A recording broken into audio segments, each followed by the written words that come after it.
Hello guys, it's Sunday, so here is your weekly dose of urban news. So hit that subscribe button so you never miss an update, and as always, a massive thanks to my awesome Patreon supporters and everyone else who keeps this going.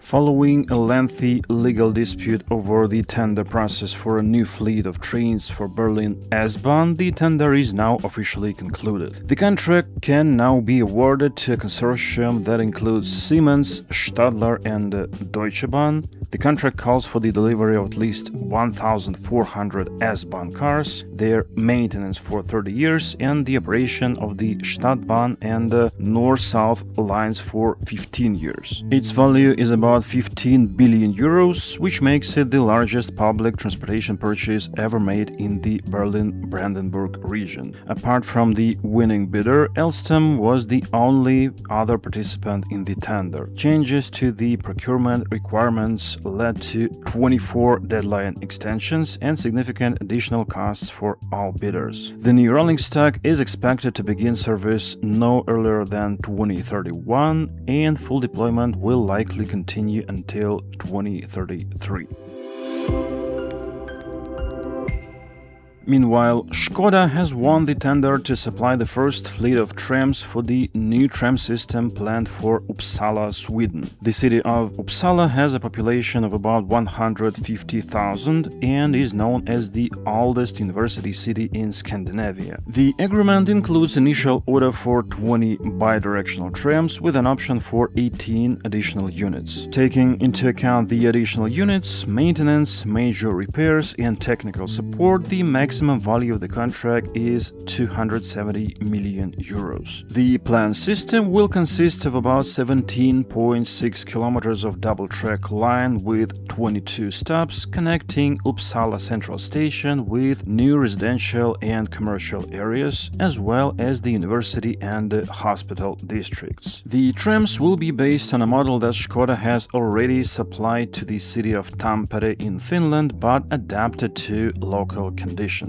Each tram will be 38 meters long, fully low-floor and bidirectional, allowing it to operate without turning loops at terminal stops. The passenger capacity is 186 passengers, including 80 seated. They will be equipped with an obstacle detection system and a collision avoidance system designed to reduce the risk of collisions with cars, pedestrians, and other obstacles. An automatic speed control feature will also be installed to limit speed on curves and other predefined sections of the route. In general, the tram line in Uppsala is the largest new urban rail project currently underway in Sweden. In the United Kingdom, they opened the Cambridge South Station, which provides improved access to the biomedical campus, which is a home to scientific, medical, and business facilities visited by 40,000 people daily. The station is operated by Greater Anglia and served by trains from Greater Anglia, Great Northern, Thameslink, and Cross Country, up to 9 trains per hour to Cambridge Central Station. In the long run, it will also be served by trains on the East-West rail line, which connects Cambridge with Bedford and Oxford. Notably, besides the British government and the city of Cambridge itself, the pharmaceutical company AstraZeneca, whose headquarters are located right in Cambridge, also contributed to the station's funding. Among the features of the 4-platform station are elevators providing barrier-free access, restrooms for people with disabilities, baby care rooms, waiting areas, and spaces for shops and restaurants. The station is located next to a bus system with a dedicated lane, and there is pedestrian and bicycle access on both sides of the tracks, as well as 1,000 bicycle parking spaces. The new station is expected to serve 1.8 million people per year. Another key feature is a green roof planted with wildflowers. It also includes a rainwater collection system that captures rainwater and gradually releases it into the surrounding environment and a nearby stream.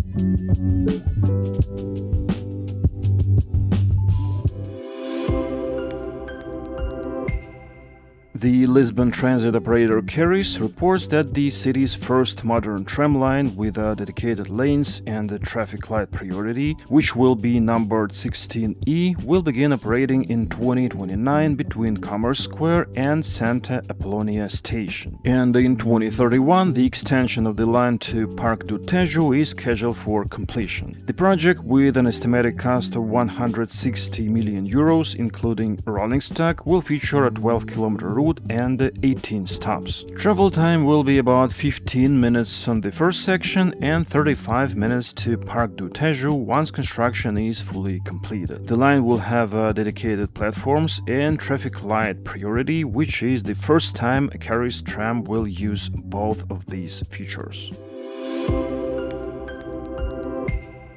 Meanwhile, in New Taipei City, the 14.3-kilometer Sanying line has opened to passengers in trial operation. During this period, which will last until August 31st, passengers can ride the line for free. The new line, which runs above ground and has 12 stations, is the city's first fully automated light rail system. The line is served by 29 two-car trains supplied by Hitachi. Initially, trains will run from 10 a.m. to 8 p.m. at 6 to 8 minute headways, and after the trial period ends, they will run from 6 a.m. to midnight. Construction of the line began in 2016 and was quite challenging, as the project involved building an elevated line that crosses 2 national highways, 2 main railway lines, and 4 rivers. With the opening of the Sanying line, the total length of the Taipei metro has exceeded 100 kilometers. And in general, over the past 8 years, 4 new lines have been opened and 7 more projects are currently under construction.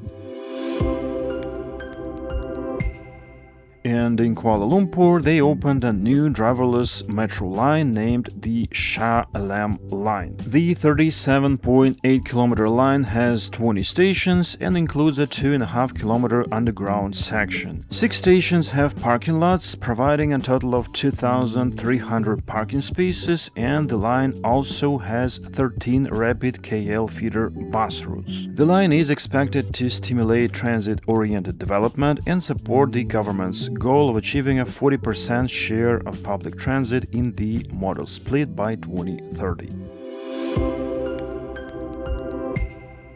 In the Brazilian city of Salvador, a new tram system has begun trial operations between the Calçada and Lobato stations. The first section has 6 stops and is about 4 kilometers long. For now, the trams, each of which can carry up to 400 passengers, operate only on weekdays from 8 a.m. to 4 p.m. It is interesting that Salvador purchased the trams from another Brazilian city, Cuiabá, which had initially begun building a tram line and bought cars for it, but changed its mind along the way, cancelled the project, and abandoned the trams. The new tram line is expected to significantly improve transportation in the Santa Luzia area, which until now has been served only by buses. Overall, the project entails the construction of a line stretching over 43 kilometers, which will connect Salvador with its suburbs. Construction has been underway since 2021, and notably during the planning phase, the city abandoned the idea of building a monorail line, which had also been seriously considered. And that's all the news for this time. The links to the news sources, as usual, are in the video description, so thanks for watching and see you in the next videos.